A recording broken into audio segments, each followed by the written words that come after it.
Hello guys! For today's video ay nagluto ako ng ginisang patola na may pork giniling and miswa. And nagprito rin ako ng dory fish para kombinasyon ng gulay na patola para mas masarap ang kain. Noong last uwi namin sa Laguna ay nakapagdala kami ng mga sariwang gulay na galing doon. At etong patola ang pinakahuling niluto ko dahil hindi naman siya mabilis maglaps.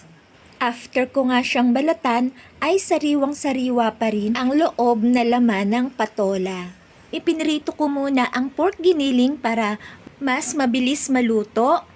Tas iginisa ko ang bawang, sibuyas, and then isinunod ko na nga yung pork giniling na ipinrito ko muna.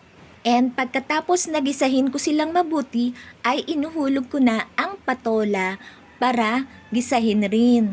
At alam nyo ba guys, na ang pagkain ng patola ay nakakatulong upang pababain ang kolesterol natin sa ating katawan. Nakakapagpababa rin ito ng blood sugar level na malaking tulong sa mga taong diabetic. Nakapagpapalakas din ito ng immune system at nakakapagpalinaw ng mata.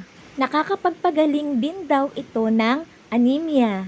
Aba, nakakapagpababa rin pala ito ng timbang at nakapagpapabuti ng brain function. Ganon din proteksyon sa liver function. At nakakapagpalabnaw din ng dumi kung nahihirapan kayo. Nakakapagpaganda rin daw ng balat. Marahil pag madalas ang kain mo ng patola. At so ayan na nga, after gisahing lahat, pati na ang patola, ay isinalin ko o inihulog sa kumukulong tubig para siyang maging sabaw. Habang hinahalo-halo ko nga pala ang aking niluluto, ay tinimplahan ko na ito ng mga pangunahing sangkap. At inilagay ko na rin ang miswa na siyang magpapakompleto sa aking ginisang gulay na patola. Ang sarap ng sabaw niya, promise. Pero syempre, hindi kompleto kapag walang kapartner na isda. So, may nakita akong dory fish sa fridge, kaya yun ang ginawa kong fish fillet.